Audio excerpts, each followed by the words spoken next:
बुद्धि सबसे महत्वपूर्ण है। बुद्धि में चलना प्राथमिकता होनी चाहिए। इस संदेश में हम समझते हैं कि बुद्धि क्या है। इसमें नीति वचन की शिक्षा को 5 मुख्य वाक्यों में देखने वाले हैं।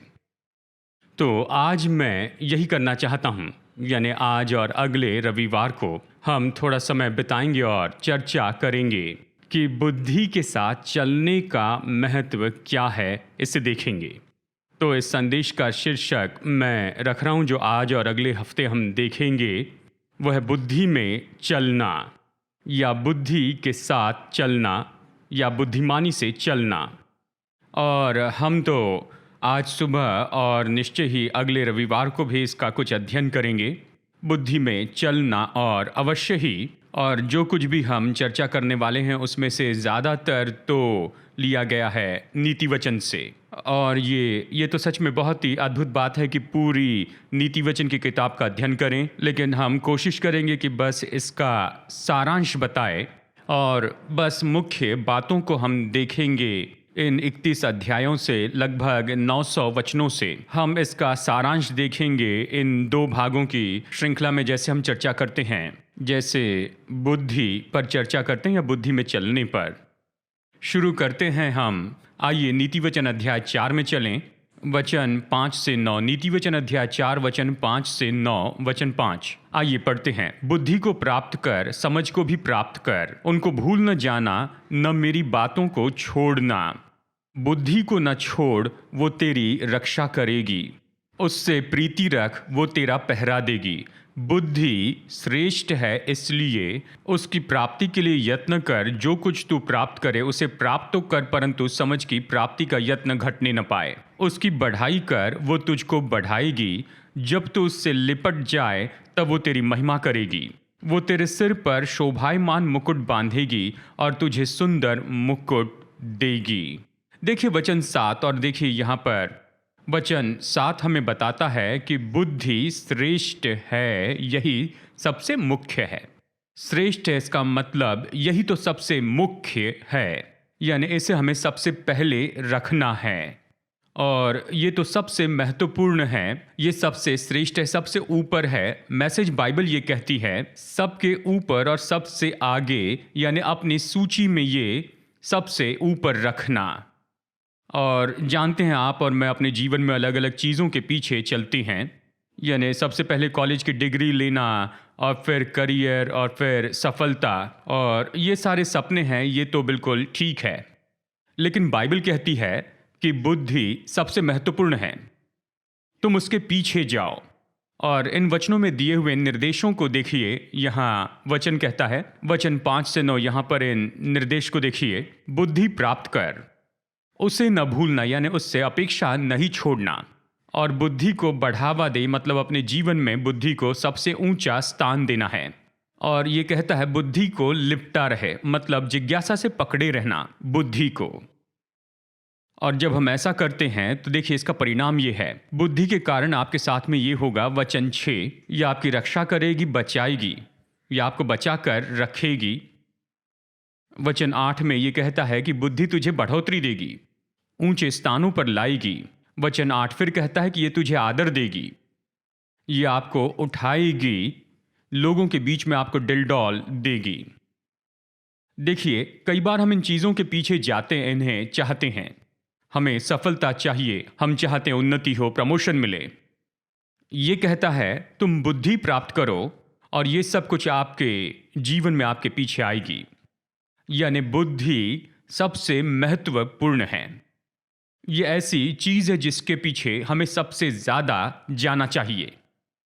यही तो बाइबल हमें बताती है, ये सबसे महत्वपूर्ण है, इसका पीछा कर तो बाकी सारी चीज़ें आपके जीवन में आ जाएगी। तो आज हम बुद्धि के बारे में चर्चा करते हुए कुछ समय बिताएंगे और फिर अगले रविवार को भी देखेंगे। लेकिन बुद्धि क्या है? हम कहते हैं बुद्धि, लेकिन ये क्या है?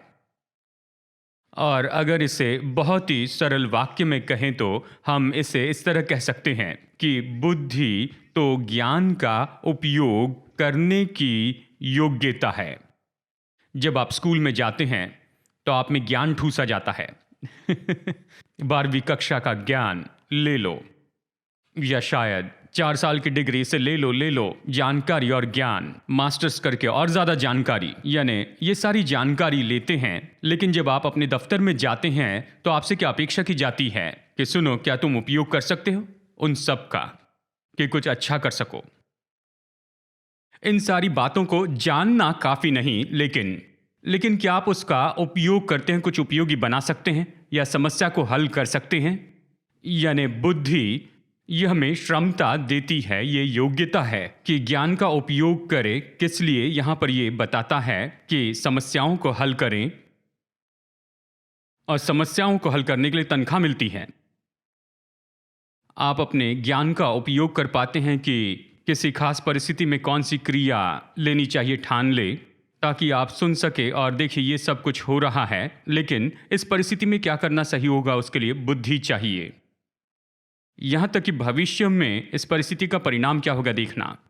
आप कहेंगे कि मैं जानता हूं कि इसका परिणाम क्या होगा, इसलिए हमें अभी कदम उठाने होंगे और हमें अभी ये काम करना होगा, क्योंकि मैं इसे देख सकता हूं, मैं इसके बारे में भविष्य बता सकता हूं कि क्या होने वाला है। यानी बुद्धि तो ज्ञान का उपयोग करने की योग्यता है कि जीवन की अलग अलग परिस्थिति में उसका उपयोग करे। जानते हैं, ज्ञान रखना, जानकारी जमा करना महत्वपूर्ण है, लेकिन इन दिनों में इसका ओवरलोड हो रहा है। आप हर जगह जहां क्लिक करते हैं वहां जानकारी जमा होती है। बहुत से अलग अलग लोग हमें आकर्षित करते हैं और बहुत सा डाटा जमा होता है, लेकिन फिर ये डाटा अपने आप में ज़रूरी है कि उसका अर्थ समझा जाए और फिर इसका उपयोग किया जाए कि इससे कुछ करने में मदद हो, ये कुछ समस्या हल कर दें। और इसलिए आप और हमारे जैसे लोगों को सामान्य रूप में तनख्वाह मिलती है, बस केवल जानकारी की रिपोर्ट देने से नहीं। लेकिन मालिक क्या देखते हैं? वो ये देखते हैं, इस जानकारी के आधार पर मुझे बता सकते हो मुझे क्या करना है, मुझे क्या करना है। इसके लिए तनख्वाह मिलती है और इसके लिए बुद्धि चाहिए, इसके लिए योग्यता चाहिए कि इसे जाने और फिर निर्णय ले कि सही क्रिया क्या होगी, हमें क्या करना चाहिए, इस सब का क्या अर्थ होता है। हम ये भी कह सकते हैं कि बुद्धि ये है, बुद्धि बनी होती है अंतर्दृष्टि और समझ और सचेतता से। क्या आप समझ रहे हैं? यानी अंतर्दृष्टि मतलब आप तो सतह से बिल्कुल भीतर चले जाते हैं और भीतर क्या हो रहा है उसे आप देख सकते हैं। आप देख सकते हैं छिपे हुए अर्थ, जड़ के कारण को। सतह से भीतर जाते हैं। उदाहरण के लिए, अगर आप अपने मैनेजर से कहें कि देखिए हम एक कैंपेन कर रहे हैं, चलिए एक छोटी संख्या को यहाँ पर उपयोग करते हैं ताकि हम समझ सके, और हमें 100 रिस्पॉन्स आ चुके हैं। हाँ ठीक है, 100 रिस्पॉन्स आए हैं, लेकिन आपके मैनेजर क्या जानना चाहते हैं, कैसे भागों में, यानी इन 100 का मतलब क्या होता है।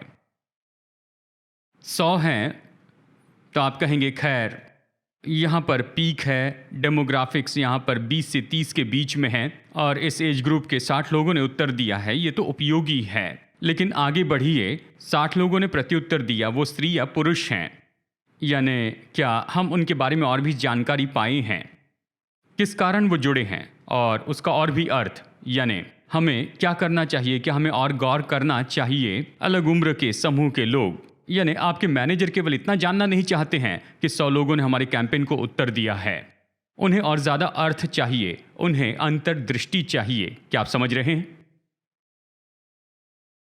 और देखिए, बुद्धि तो यही है जो हमें ये करने की योग्यता देती है।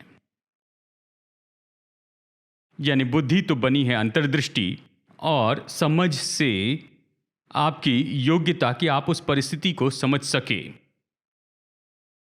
यानी ऐसे ABC है जो बुनियादी बातें हैं और XYZ है यानी बहुत सी उलझी हुई बातें हैं। यानी जब आप इसे समझ लेते हैं तो आप में योग्यता होती है कि आप XYZ को ABC के जैसे सुनाई देने लगाएं। कई बार जब हम कुछ समझते नहीं हैं और उसके बारे में कहते हैं तो ABC ऐसे सुनाई देते कि जैसे मानो XYZ है, मतलब ये तो समझ नहीं पाया। लेकिन ऐसा जो सच में इसे समझ लेता है वह XYZ को लेकर ऐसे दिखा सकता है ABC जैसे। क्योंकि वो व्यक्ति सच में समझता है कि वो क्या कह रहा है। यानी ये तो समझ है, आप उससे समझ सकते हैं वो परिस्थिति या वो मामले जो कि आपके सामने रखे गए हैं। यानी बुद्धि में जुड़ी है अंतर्दृष्टि, समझ और फिर सचेतता। सचेतता यानी महारत और बुद्धिमत्ता, ये निर्णय लेने की योग्यता कि क्या करना सही है। कई बार हम शब्द कहते हैं सामान्य समझ, यानी थोड़ी समझ रखना, मतलब वो ये जानते हैं कि क्या करना सही है। सचेतता, सचेत होना, यानी बुद्धि तो अंतर्दृष्टि, समझ और यानी सचेतता, इन सबको मिलाकर बुद्धि होती है। क्या आप समझ रहे हैं? तो बुद्धि कहाँ से आती है? नीति वचन हमें स्पष्ट रूप में बताता है कि परमेश्वर बुद्धि के स्रोत हैं। नीति वचन 2:6, आइए इसे पढ़ते हैं। बुद्धि यहोवा ही देता है। आइए इसे जोर से पढ़ते हैं। बुद्धि यहोवा ही देता है, ज्ञान और समझ की बातें उसी के मुंह से निकलती हैं। यानी परमेश्वर ही स्रोत हैं, प्रभु स्रोत हैं।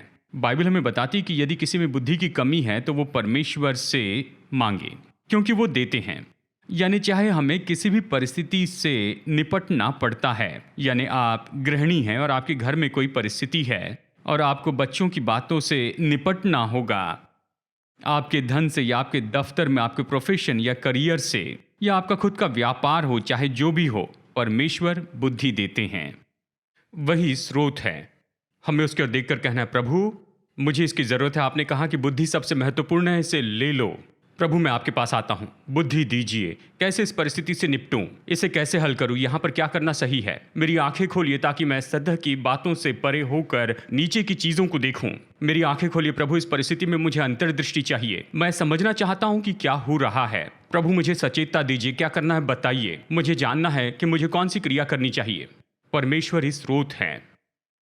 दूसरी बात, नीति वचन यहाँ पर हमें सिखाता है कि हम दूसरों के द्वारा बुद्धि प्राप्त करते हैं। नीति वचन 13:20, आइए जोर से पढ़ते हैं। बुद्धिमानों की संगति कर, तब तू भी बुद्धिमान हो जाएगा। यानी हम एक दूसरे से बुद्धि पाते हैं। जरूरी है कि हम सही संगति में हो, सही लोगों के साथ। अगर बुद्धिमानों के साथ हैं तो वो आपकी मदद करेंगे कि बुद्धिमान हो जाएं, बुद्धि प्राप्त कर लें। हम उनसे सीख सकते हैं।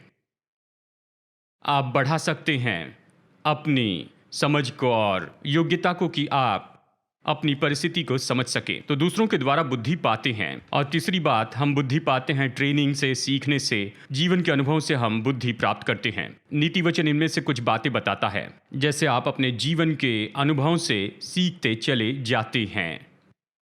लेकिन साथ ही हमें जीवन के हर एक मौसम में बुद्धि में चलना बनाए रखना होगा। हर ऋतु में बुद्धि में चलना बनाए रखना होगा। चाहे हम महान सफलता के समय में ही क्यों ना हो, या फिर हम बहुत ही निराशा के समय से होकर जा रहे हैं, हमें सीखना होगा कि हम बुद्धि में चलना बनाए रखें।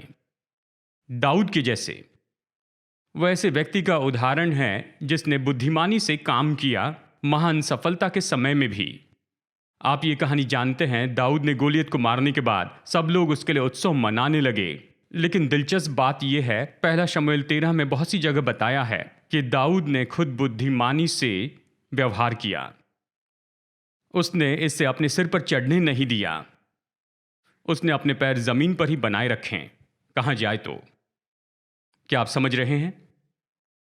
और इसलिए महान सफलता के समय में भी बुद्धि से चलिए, जीवन के हर मौसम में बुद्धि में चलिए। और महान निराशा के समय में भी, क्योंकि जीवन में अपने अपने मौसम होते हैं। ऐसा समय होता है जब सब ठीक होता है, लेकिन फिर चुनौती का भी समय आता है, जीवन की चुनौतियों का मौसम। और अय्यूब इसके लिए आदर्श है। बाइबल कहती है कि अय्यूब ने बड़ी मुश्किल का सामना किया, लेकिन बाइबल कहती है इन सारी बातों में अय्यूब ने बुद्धिमानी से काम किया और पाप नहीं किया।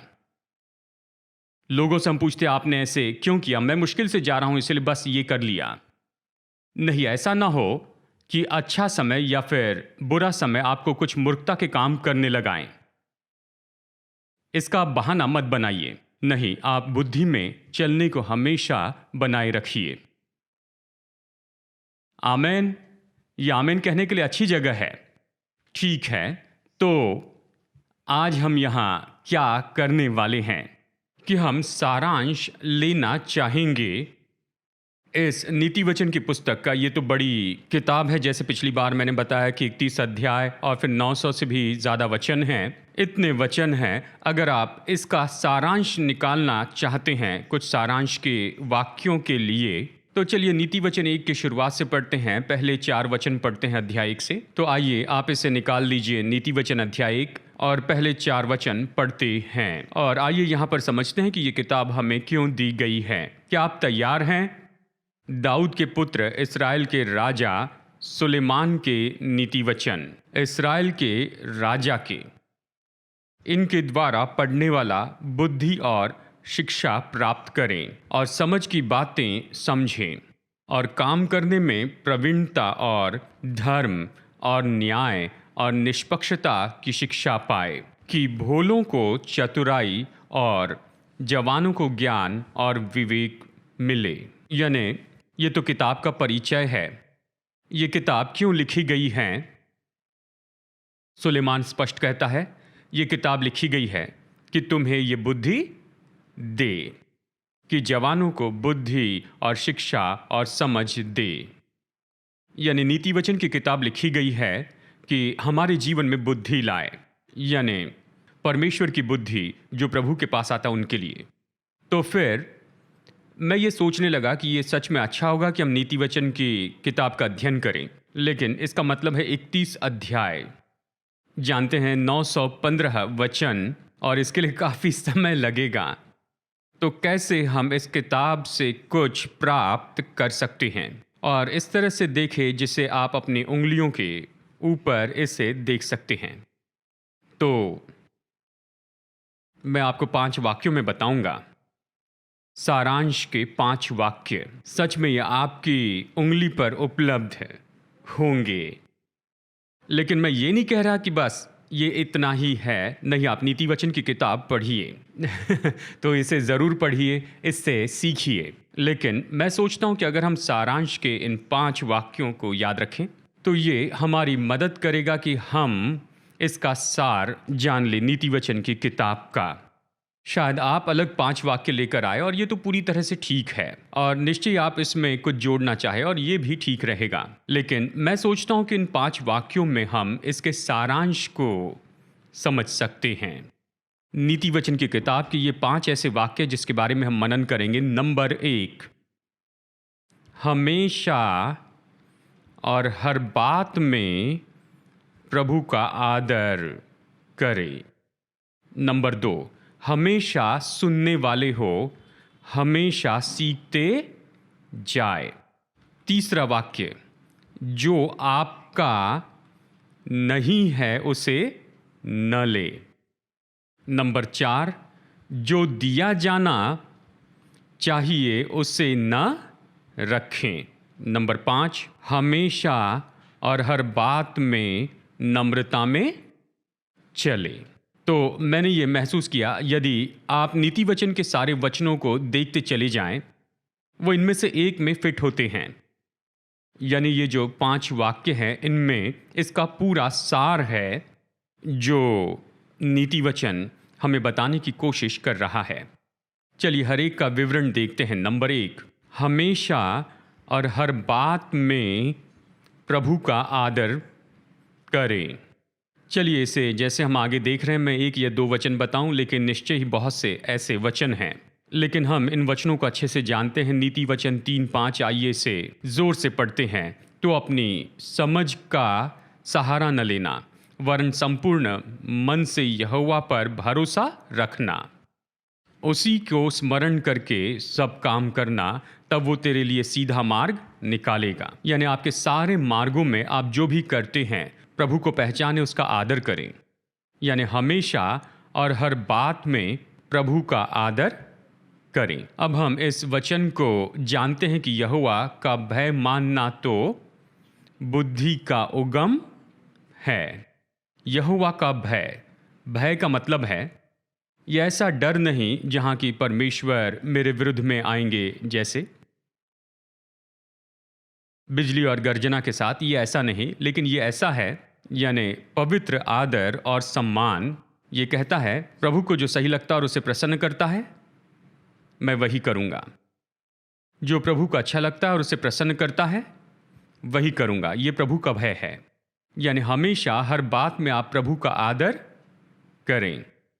यानी आप बहुत कुछ देखते हैं, आप देखते हैं कि नीति वचन की किताब में हमें बहुत से निर्देश दिए हैं, और इस सब का सार तो बस यही है कि आप वही चुनाव करते हैं जो परमेश्वर को अच्छा लगता है और उसे प्रसन्न करता है। प्रभु के लिए आदर में होकर काम करना। हम बहुत सी बातों को देखेंगे, और जैसे मैं आपको ये बता रहा हूँ, ये सरमन नोट्स हमारी वेबसाइट पर उपलब्ध हैं। मैंने उसमें वचन के संदर्भ भी दिए हैं, लेकिन मैं यहाँ कुछ वाक्य कहता हूँ। यानी नीति वचन हमें निर्देश देता है कि हम बुराई से बचे रहे। क्यों बुराई से बचना चाहते हैं? क्योंकि प्रभु का आदर करना है। जब लोग आपको पाप करने के लिए लुभाते हैं, आपको बुलाते हैं, उनसे बचे रहें। क्यों ऐसा करते हैं? प्रभु का आदर करने के लिए। माता पिता का आदर करें। क्यों करते हैं? ताकि प्रभु का आदर करें। दया और सच्चाई में चलें। ऐसा क्यों करते हैं? प्रभु का आदर करने के लिए। सच्चाई में चलते जाएं। अपनी वस्तुओं से प्रभु का आदर करें। प्रभु के सुधार को प्राप्त कर ले। हमेशा सच्चाई बताइए। अपने कामों में धोखा न दें। अपना भरोसा अपने धन पर न रखें। क्रोध को वश में रखिए। पलटा न दें। अच्छे मित्र चुन ले। अब ये सारे निर्देश हैं जो कि नीति वचन में दिए हैं, और आप इन सब का पालन करेंगे अगर आप बस यही एक काम करते हैं। हमेशा हर बात में प्रभु का आदर करें। क्या आप समझ रहे हैं? यानी आपको जो भी निर्णय लेना है, मैं वही करूंगा जो सही है और प्रभु को प्रसन्न करता है। सरल है। जो सही है और प्रभु को प्रसन्न करता है, मैं वही करूंगा। तो फिर आप नीति वचन की किताब में बाकी जो सारे निर्देश दिए हैं, आप उसमें बने रहेंगे और उसमें काम करेंगे। नंबर 2, हमेशा सुनने वाले हो, हमेशा सीखते जाए। देखिए, नीति वचन में बहुत से निर्देश दिए हैं जो ये दर्शाते हैं कि हम सुनने के लिए कितनी इच्छा रखते हैं, और हम कितनी इच्छा रखते हैं कि सीखते चले जाएं। आइए पढ़ते हैं नीति वचन अध्याय 1 वचन 5 कि बुद्धिमान सुनकर अपनी विद्या बढ़ाए और समझदार बुद्धि का उपदेश पाए। बुद्धिमान व्यक्ति क्या करता है? बात करते रहता है? नहीं।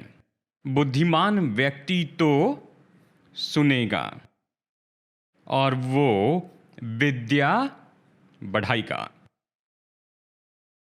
इसलिए हमेशा सुनते चले जाएं और हमेशा सीखते जाएं।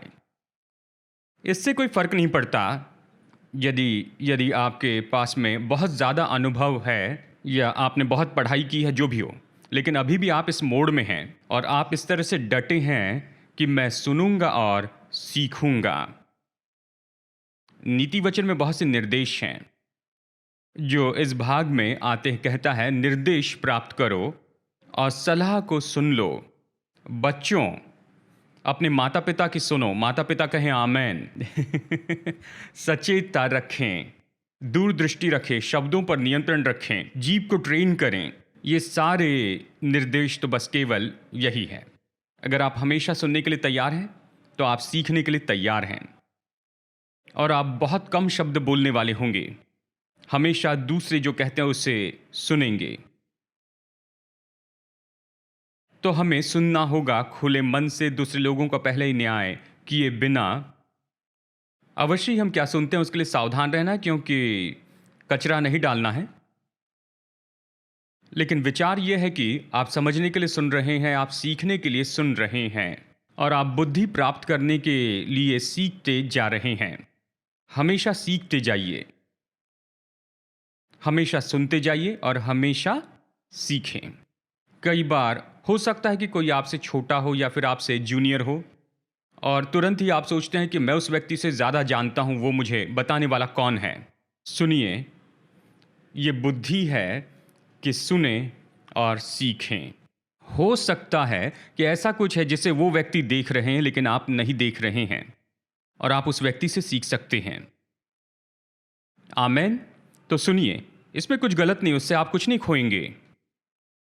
ये उल्टा भी काम करता है। जवान लोगों, हमें पता, आपको सब पता है।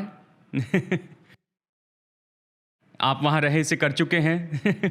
लेकिन फिर भी सुनिए, कई बार जो व्यक्ति आपसे ज्यादा उम्रदार हैं, उनके पास शायद कुछ हो जो आपके लिए कीमती हो। तो सुनिए और सीखिए।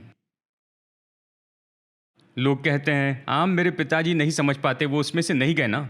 सुनिए, सीखिए। जब वो कुछ कहते हैं जो आप नहीं कह रहे हैं, जिसे आपने नहीं देखा, हमेशा सुनिए। अब सीखना मकसद के साथ होना चाहिए।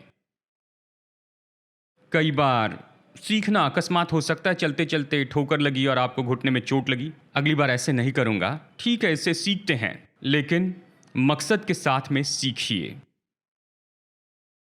सीखिए, लर्निंग मोड में रहिए, इसे मकसद के साथ कीजिए। किताबें पढ़िए, सुनिए। इन दिनों में हमारे पास में ये सौभाग्य है, साधन उपलब्ध हैं, और इन दिनों में ऑडियो बुक्स हैं, आप ऑनलाइन देख सकते हैं अच्छी चीज़ें। सीखिए, तो मकसद के साथ में सीखिए, बढ़ते जाइए। बुद्धिमान व्यक्ति सुनकर अपनी विद्या बढ़ाएगा। नंबर 3, जो आपका नहीं है उसे न लें। सरल है, जो आपका नहीं है उसे न लें। यानी बहुत से निर्देश है। नीति वचन की किताब इस एक बात की ओर गौर करती है, जो आपका नहीं है उसे न ले। अगर वो आपका नहीं है तो छोड़ दीजिए। तो चलिए यहां पर एक वचन मैं आपको बताता हूं। नीति वचन 13 वचन 11, निर्धन के पास माल नहीं रहता, परंतु जो बेईमानी से पैसा कमाता है वो घट जाएगा, परंतु जो अपने परिश्रम से बटोरता है उसकी बढ़ती होती है। अगर आप कुछ ले रहे हैं टेढ़े मार्गों से, तो आप उसे ले रहे हैं जो आपका नहीं है। इसलिए जो आपका नहीं है उसे न लें। बहुत सी और बातें आप नीति वचन में देखेंगे, और मैं यहां पर बताता हूं, सरमन नोट्स में ये वचन दिए गए हैं। प्राप्ति के लिए गलत मार्गों का उपयोग न करें, पड़ोसी के विरुद्ध में कोई युक्ति न करें, बिना कारण किसी से झगड़ा न करें, व्यभिचार न करें। व्यभिचार में आप क्या कर रहे हैं? जो आपका नहीं है उसे आप ले रहे हैं। यही तो ये है, जो आपका नहीं है उसे न लें। आलसी न बने। जब आप आलसी होते हैं तो अपेक्षा करते हैं कि दूसरा कोई आपको अपनी चीज दें, और आप उसके लिए काम नहीं करते हैं, कमाया नहीं है। आलसी न बने, घूस न लें, झूठे नाप और वजन का उपयोग न करें, दूसरे की संपत्ति को हथिया न लें। ये सारे निर्देश बस यही बताते हैं कि जो आपका नहीं है उसे न लें, बस। तो जब आप निर्णय लेते हैं, लोगों के साथ चलते हैं, आप चुनाव करते हैं, तो जो आपका नहीं है उसे मत लीजिए। आमेन। नंबर 4, जो दिया जाना चाहिए उसे न रखें। कई बार परमेश्वर आपके हाथों में रखते हैं इसलिए कि यह आपके द्वारा खोला जाए, ताकि उसके द्वारा कोई और आशीष पा सके, और वो आशीष आपको बहुगुणित होकर मिल जाए। ये महत्वपूर्ण है कि आप वो मत रखिए जो आपको देना चाहिए। और फिर यहां पर मैं एक और वचन बताता हूं, नीति वचन 3 वचन 27 में, जिनका भला करना चाहिए, यदि तुम में शक्ति रहे तो उनका भला करने से न रुकना। यानी खुद को रोकना नहीं है। यानी ये अगर आपके हाथ में है और परमेश्वर ने आपको नियुक्त किया कि उन्हें आशीष दे, तो उसे रोक कर मत रखिए, क्योंकि वो व्यक्ति शायद इसे खो दे, क्योंकि प्रभु ने आपसे कहा है, उसने ये सब आपके हाथों में रखा है।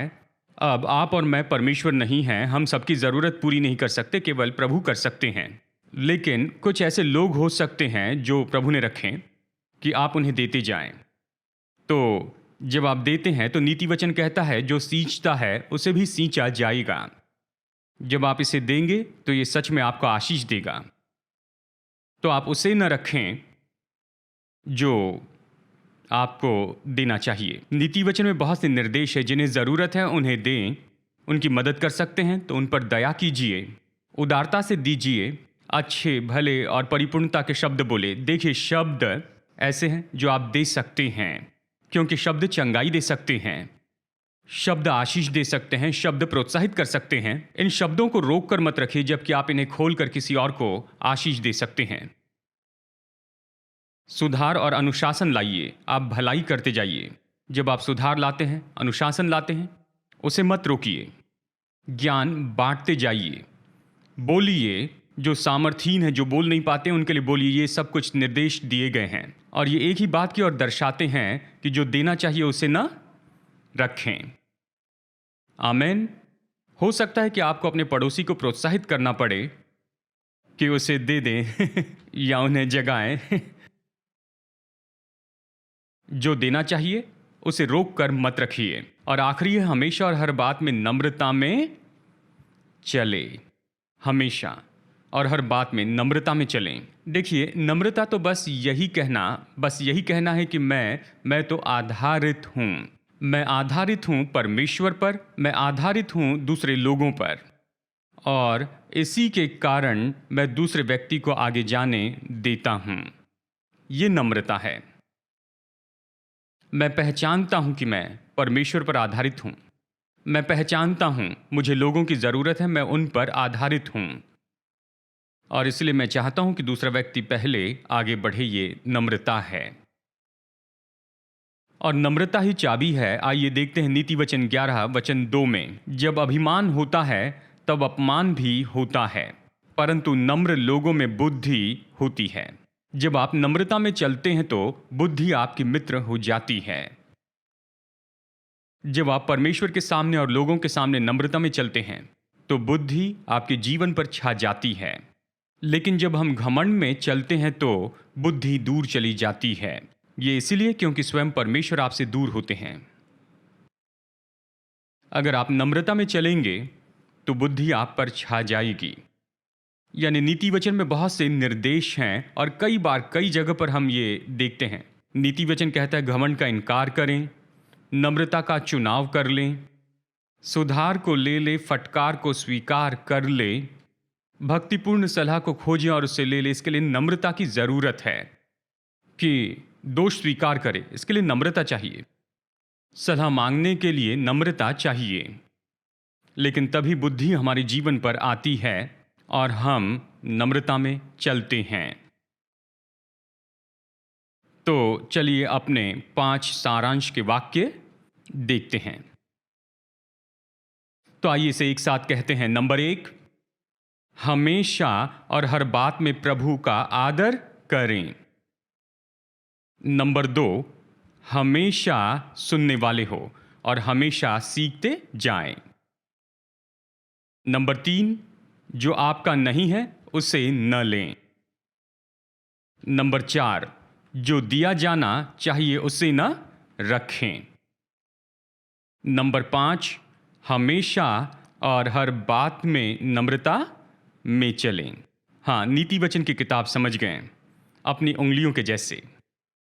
बस यही है कि आप और मैं इन सरल बातों को याद रखें कि हम बुद्धि के साथ चलते जाएं, बुद्धि में चलते जाएं।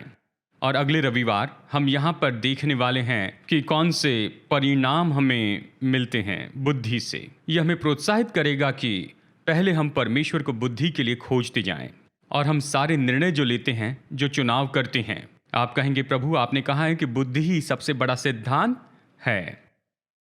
हम सब जानते हैं राजा सुलेमान को, और ये तो दाऊद यानी उसके पिता ने सुलेमान को सिखाया।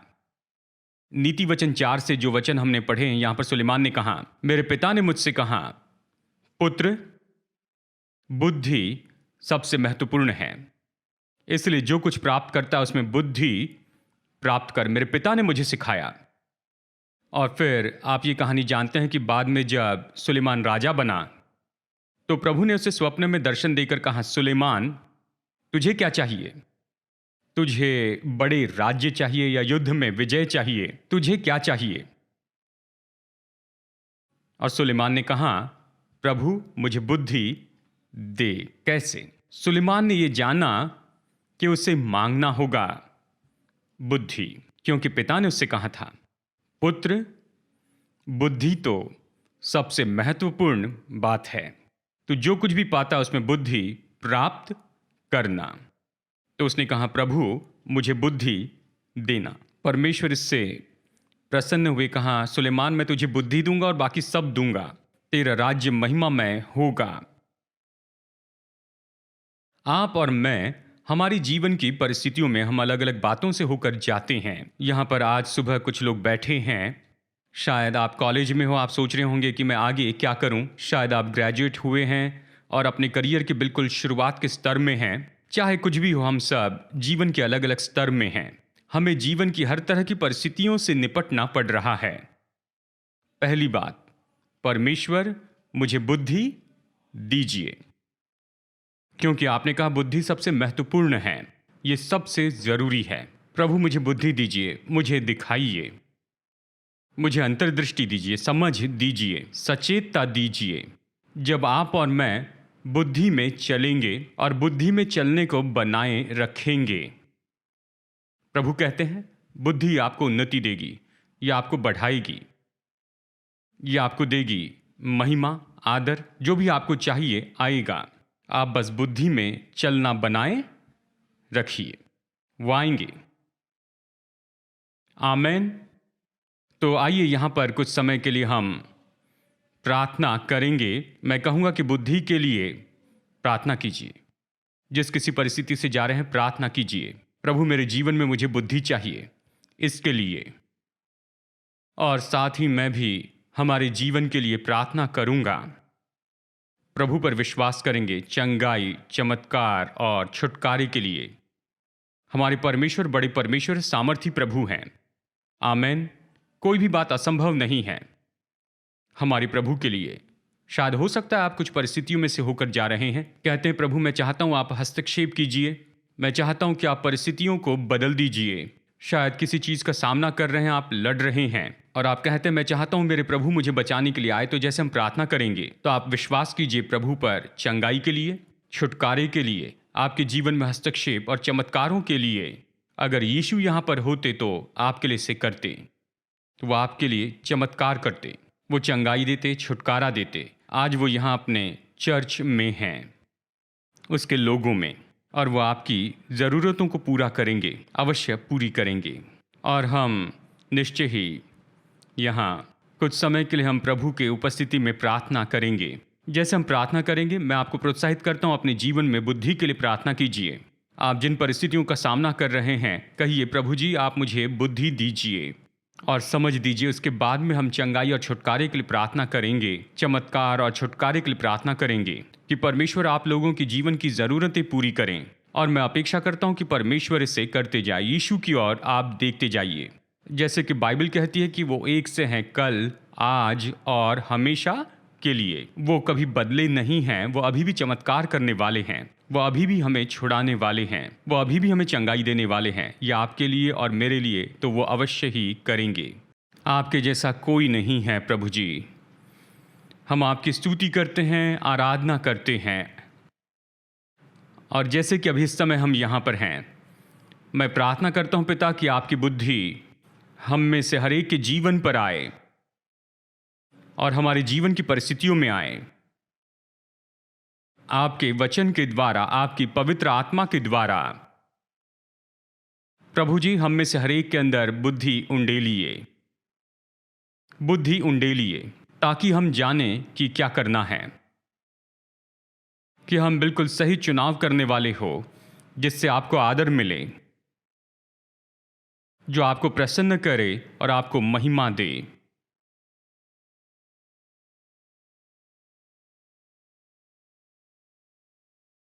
पिता, यहाँ उपस्थित व्यापारियों के लिए आप इनके जीवन को भर दीजिए अपनी बुद्धि से। यहाँ जो प्रोफेशनल्स हैं उनकी जिंदगी को आप अपनी बुद्धि से भर दीजिए। और बुद्धि हमारे जीवन का मुख्य चिन्ह हो, ताकि लोग देखें उत्तमता और परमेश्वर की महिमा को प्रकट होते हुए। जैसे हम बुद्धि में चलते हैं, ये परमेश्वर की भलाई और परमेश्वर की महिमा को देखें हमारे जीवन में। प्रभु, हम जो शब्द बोलते हैं वो आपकी बुद्धि को प्रकट करें।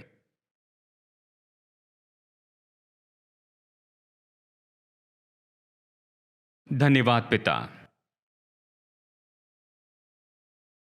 और पिता, इस समय हम उनके लिए प्रार्थना करते हैं जो अपने जीवन में बहुत सी ज़रूरतों के साथ में आए हैं,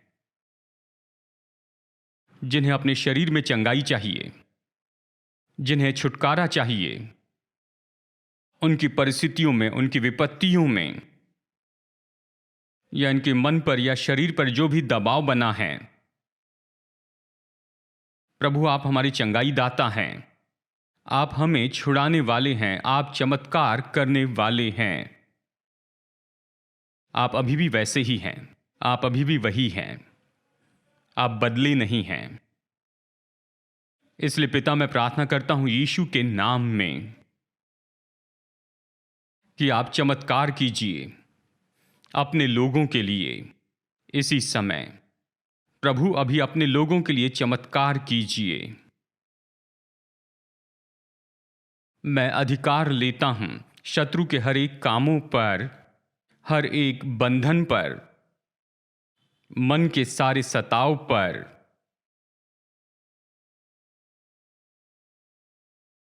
ऐसी आवाज जो आपसे कहती है कि आप सफल नहीं होंगे, ऐसी आवाज जो कहती हैं तुम कभी कुछ नहीं कर पाओगे, यीशु मसीह के नाम में मैं उन सारी आवाजों को चुप कर देता हूं और ये घोषित करता हूं कि परमेश्वर हमेशा आपको विजय के उत्सव में लिए चलते हैं, कि परमेश्वर के द्वारा आप वीरता से काम करते जाएंगे। आप तो ऐसी सफलता है जिसका इंतजार कर रहे हैं, क्योंकि प्रभु आपके लिए हैं, आपकी ओर से हैं। और इसलिए ऐसी आवाजें और शत्रु के झूठ अभी दूर हो जाए, टूट जाए यीशु के नाम में।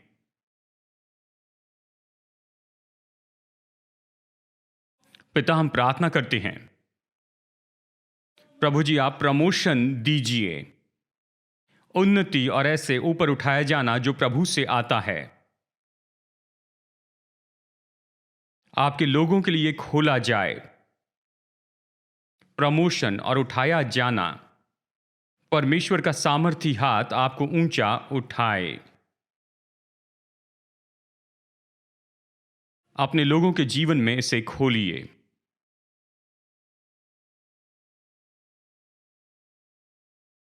धन्यवाद पिता। अभी आइए जल्दी से हम चंगाई के लिए प्रार्थना करते हैं। आप अपना हाथ अपने शरीर के उस भाग पर रखिए, बस सामान्य रूप में अपने शरीर पर हाथ रखिए, ये दिखाने के लिए कि प्रभु मैं चाहता हूं कि आप मुझे स्पर्श कीजिए।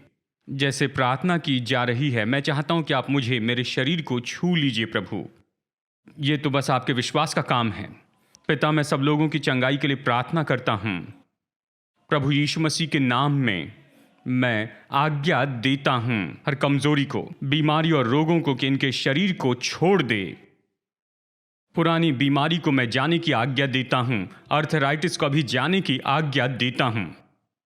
डायबिटीज मैं आज्ञा देता हूं कि अभी इसी समय चले जाए और इनके जीवन में परिपूर्णता और चंगाई आए, और ये सब कुछ आपके जीवन का भूतकाल हो जाए प्रभु यीशु के नाम में। जोड़ों में जो हमेशा का दर्द होता है वो अभी चले जाए प्रभु यीशु मसीह के नाम में।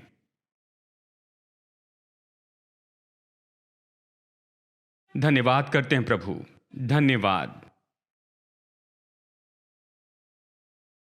आंखों की समस्या और कानों में आवाज आना, इससे अभी लोग चंगाई पाए प्रभु यीशु के नाम में। इन सारी समस्याओं से ये आजाद हो जाएं प्रभु यीशु मसीह के नाम में। प्रभु, हम धन्यवाद देते हैं, आपको धन्य कहते हैं। ऐसी परिस्थितियां जिसके लिए डॉक्टर ने भी आशा छोड़ दी है, उसके लिए अभी अपनी चंगाई ले लीजिए प्रभु यीशु मसीह के नाम में। अभी अपनी परिपूर्णता को प्राप्त कर लीजिए यीशु के नाम में।